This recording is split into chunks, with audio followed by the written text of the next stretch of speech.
Bonjour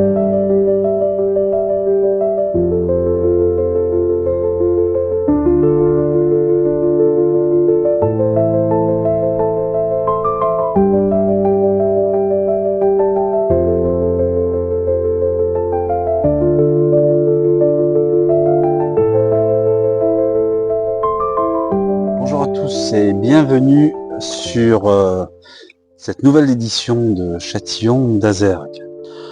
Entre 1962 et 1984, Mokhtar a vécu à Châtillon d'Azergues. Une période riche en rencontres, découvertes, expériences culturelles.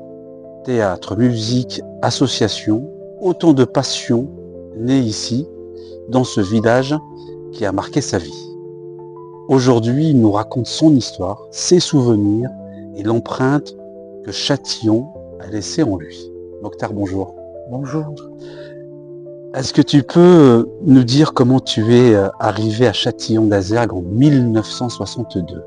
En 1962, mon père a été muté à Val d'Azergues, donc à Lausanne, à l'usine de la cimenterie Lafarge, et on arrivait de Fos-sur-Mer.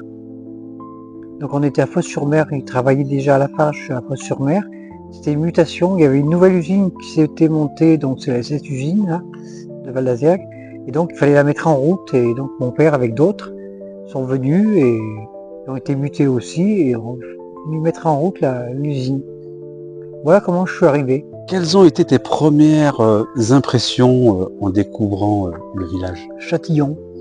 Je dirais qu'il y a un truc qui m'a un peu troublé, c'était les températures, le froid.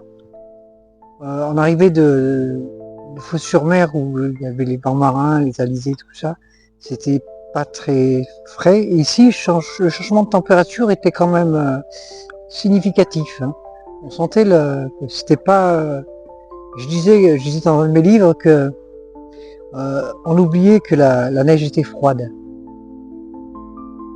Et comment était l'ambiance à l'époque à Châtillon d'Azergues? Est-ce que tout le monde se connaissait? Oui, tout le monde se connaissait parce que on a grandi ensemble. Pour la plupart, on était à l'école ensemble, donc on se voyait dans la cour, on se voyait en classe, on se voyait à l'extérieur aussi, selon les activités qu'on pratiquait, que ce soit la pêche, que ce soit le foot, que ce soit... voilà. Raconte-nous en quoi ressemblait une journée type Une journée pour type. toi à cette époque, pour un enfant en week-end. En week-end, donc j'allais arriver le vendredi soir à 4h30, je posais mon cartable et je prenais ma canne à pêche et j'allais au bord de la Zergue pêcher. Entre-temps, je ramassais des vers et après j'allais pêcher. Il y avait énormément de poissons, c'était vraiment une rivière très poissonneuse, la Zergue, très belle, très pure. On buvait l'eau de la rivière quand on avait soif. On n'avait pas besoin d'amener de l'eau avec soi, on buvait l'eau de la rivière tellement elle était propre. Et quels étaient les lieux de rencontre incontournables du village? Les lieux de rencontre, je dirais la grange.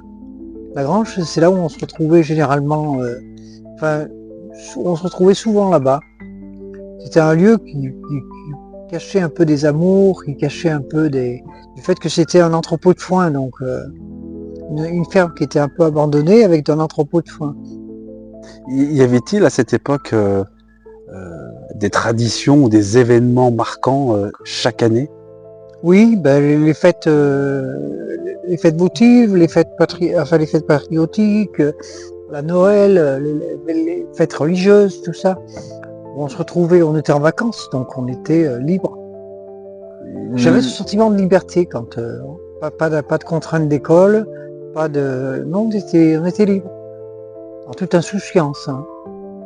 Peux-tu nous parler du Mi-Club et de ce qu'il représentait pour les jeunes à cette époque? Le Mi-Club, c'était un endroit où on se retrouvait tous les jeunes du même âge à peu près, à quelque chose près, on avait à peu près le même âge, et on échangeait sur plein de choses, sur parler des groupes musicaux, on lançait des idées, et chacun rebondissait dessus. C'était quand même organiser des choses, prévoir des animations. C'était tout ce que le Mi-Club faisait, quoi. Et comment as-tu découvert le théâtre là-bas? par Dominique Jonard, qui lui était aux Beaux-Arts et qui en plus était doué d'une forte imagination et qui m'a initié au théâtre. Voilà. Grâce à lui, j'ai fait une carrière de comédien honorable. Qu'est-ce que cette activité t'a apporté sur le plan personnel? Sur le plan personnel, donc déjà le fait de pas avoir d'appréhension pour parler en public, de dire les choses telles qu'on les sent et puis je veux dire, sans filtre, et puis d'avoir une bonne diction, d'avoir occupé l'espace, les déplacements, tout ça, la mémorisation aussi des textes. Alors il y a des techniques pour mémoriser. Il y a aussi des sujets, c'est les ficelles du métier. On apprend avec les professionnels, on apprend à maîtriser ces techniques, quoi, pour avoir des sentiments de tristesse, de joie, de bonheur. On peut le faire sur commande. Voilà. La FJEP organisait c'est le FJEP. le FJEP, oui, effectivement, organisait des soirées débats à l'époque. À l'époque, ouais. Quel souvenir gardes-tu de ces moments? J'aimais bien les échanges qu'on avait, parce qu'à l'époque je participais pas trop parce que j'étais timide. J'osais pas trop parler en public et tout, mais des fois j'avais envie d'intervenir tellement c'était. Donc je m'impliquais bien, oui. Et est-ce que ces échanges ont changé ta façon de voir le monde? Oui, parce que ça m'ouvrait à un champ des possibles que j'avais occulté, et ça me permettait justement de savoir qu'il y avait d'autres choses. C'est l'ouverture sur le monde. Donc sur les débats, sur l'actualité, c'était à l'époque l'actualité, on débattait de choses actuelles, quoi. Dominique Jonard a joué un rôle important pour toi. Peux-tu nous dire pourquoi? Déjà parce que c'était un ami au départ. C'était un ami, et en plus, bon, il m'emmenait dans les musées, on allait voir les tableaux de maîtres, et il me les décrivait, m'expliquant comment il avait travaillé, tout ça. C'était intéressant parce que on avait une vision technique du tableau de maître. Avant, on disait un tableau de maître, on savait pas comment c'est une croûte, mais non, en fait non, il y avait plein de choses qui apparaissaient. Je pense à la tauromachie de Dali, qu'on avait été voir au musée des Beaux-Arts à Lyon, et avec lui, il m'avait expliqué, c'était du pointillisme, donc il fallait bien, pour arriver à voir le toréador et le taureau, il fallait vraiment bien se concentrer sur c'est du pointillisme, donc tout ça, il me l'expliquait, il me montrait, choses que j'aurais pas vues au premier abord, quoi. Il y avait plusieurs lectures. Donc lui, il m'ouvrait à ces différentes lectures des tableaux, quoi, de l'art. Et Madame Chabert, en quoi a-t-elle marqué ton parcours éducatif? Si je sais écrire, si je sais lire, maintenant c'est grâce à elle.